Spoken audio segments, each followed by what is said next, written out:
কিন্তু একটা জিনিস মনে রাখেন, এখান থেকে শোনার আর এখান থেকে শোনার মজা আলাদা।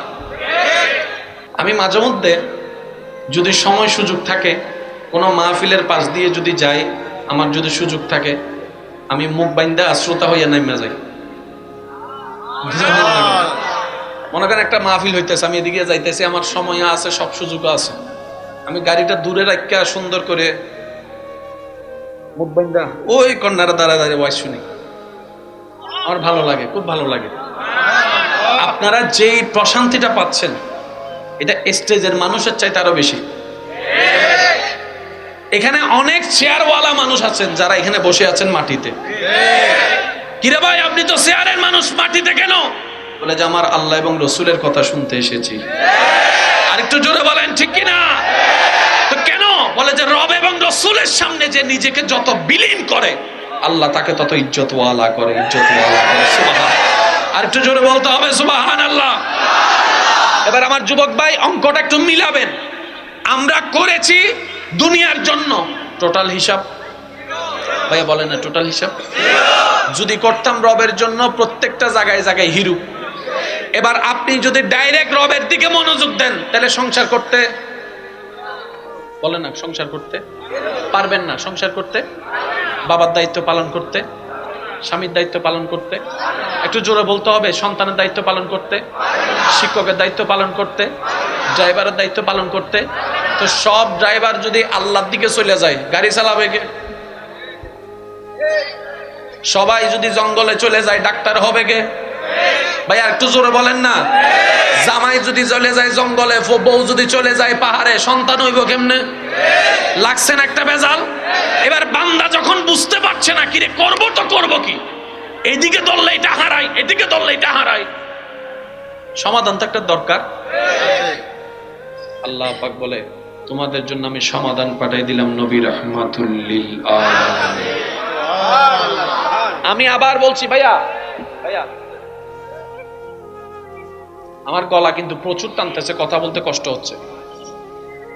ইসলাম কিন্তু বড় সুন্দর যদি বুঝতে পারেন। আজকে একটা কথা মনে রাখবেন, আমার ইউথ যারা আছেন, ইয়ং জেনারেশনের ভাইদেরকে আমি একটা কথা বলি, ইসলাম, কোরআন, হাদিস, সুন্নাহ, নবী, আল্লাহ বুঝতে হলে ব্রেনের দরকার নাই, সুন্দর একটা মনের দরকার। আগে এটা আনেন, বাকিটা আপনার আল্লাহ দেখবেন, আপনারা এমনি লাইন করে দিতেছে। দেখেন ফ্যাঁস লাগছে কি লাগে না, আপনারা বলেন। আমি যদি সারাদিন আল্লাহ আল্লাহ করি, তাহলে দুনিয়া শেষ। আর সারাদিন যদি দুনিয়া দুনিয়া করি, তাহলে আখিরাত শেষ। এবার দুইটার তাই সমন্বয় কেমনে করবেন? বান্দা যখন টেনশনে, আল্লাহ পাক বলে, আমি তোমাদের জন্য নবী রাহমাতুল লিল আলামিনকে শিক্ষক হিসেবে পাঠিয়েছি।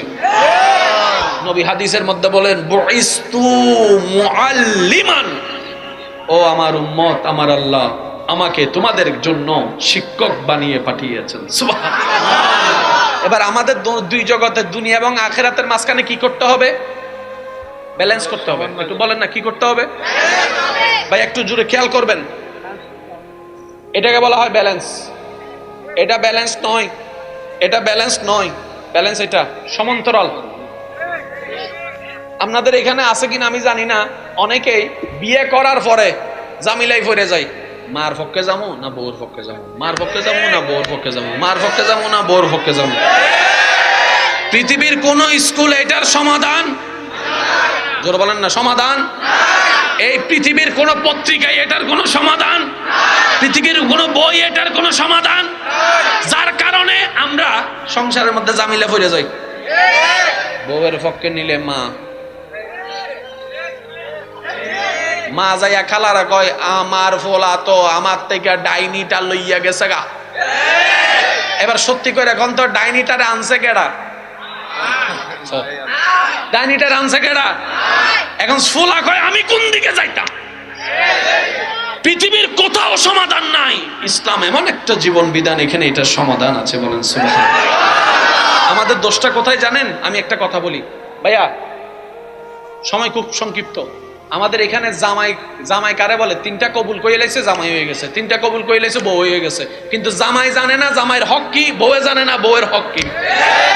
কারণ জীবনে তো কোনোদিন হুজুরকে জিজ্ঞাসা করে নাই, হুজুর জামাইয়ের অধিকার কি, জামাইয়ের হক কি। জিজ্ঞেস আসুন, এটার একটা সমাধানের দরকার আছে না নাই? ভাই আওয়াজ দিয়ে বলেন, মানুষ কয়জন? জোরে বলেন না, মানুষ কয়জন? যিনি বউয়ের, এই তো বউয়ের স্বামী, স্ত্রীর স্বামী, মা বাবার সন্তান, মানুষ কয়জন? এবার কিভাবে সমাধান দিবে দেখেন, ইসলাম কত সুন্দর বলে, তোমার বউকে তুমি বুকে রাখো, মাকে তুমি মাথায় রাখো। সুবহানাল্লাহ কয় না? তোমার কাছে তোমার বিবির স্থান, স্ত্রীর স্থান তোমার বুকে, আর তোমার স্থান, তোমার মায়ের স্থান তোমার কাছে তোমার মাথায়। কারণ মায়ের পায়ের নিচে তোমার বেহেশত, তুমি থাকবা তোমার মায়ের পায়ের নিচে, আর তুমি থাকবা তোমার বউয়ের মাথার উপরে। একটু দেখেন, বউ কোথায়, মা কোথায়? বুক আর মাথা কি এক দেশ না আলাদা দেশ? আর একটু সহজ করি, আমরা মানুষ কিন্তু একজন। আমি খুব ট্রুলি বলছি না, আস্তে আস্তে বলছি যেন আপনারা ক্যাচটা করতে পারেন। যুবক ভাইরা একটু খেয়াল করবেন, আমরা মানুষ একজন হলেও কিন্তু আমরা একজন নই। দেখেন একজন মানুষের ভিতর কতজন আছেন দেখেন।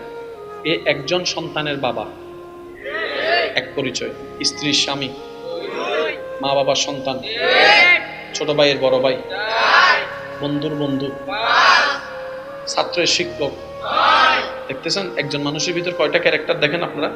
সে মসজিদের ইমাম, সে একজন ড্রাইভার, সে একজন প্রবাসী। একটা মানুষের ভিতরে এতগুলো ক্যারেক্টার, আমরা ক্যারেক্টার ডিমাইন করতে পারি না, সেজন্য খিচুড়ি হয়ে গেছে।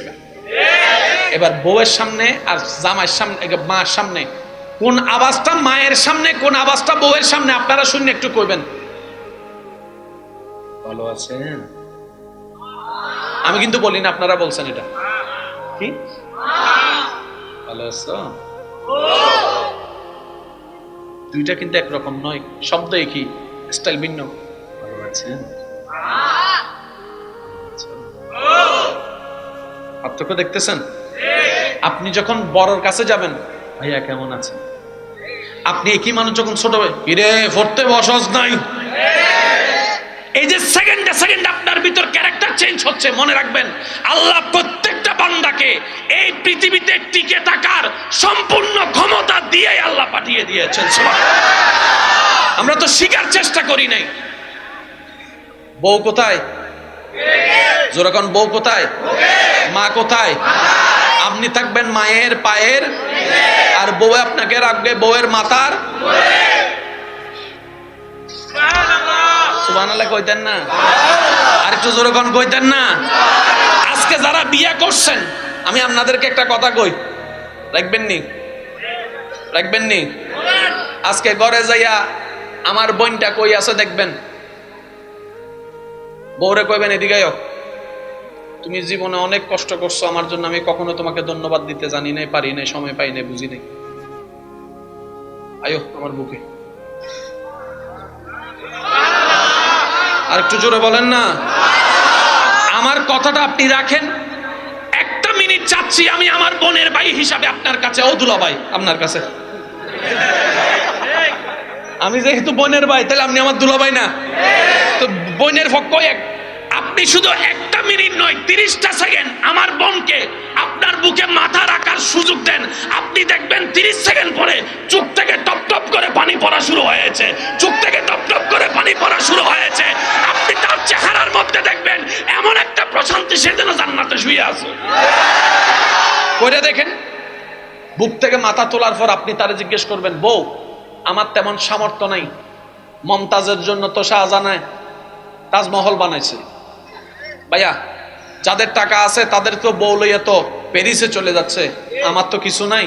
এখন আমি জামাই হিসেবে আমার যোগ্যতা অনুযায়ী তুমি আমার কাছে কিছু চাও, আমি তোমাকে দিতে চাই। আমার বোন আপনাকে কি বলবে জানেন?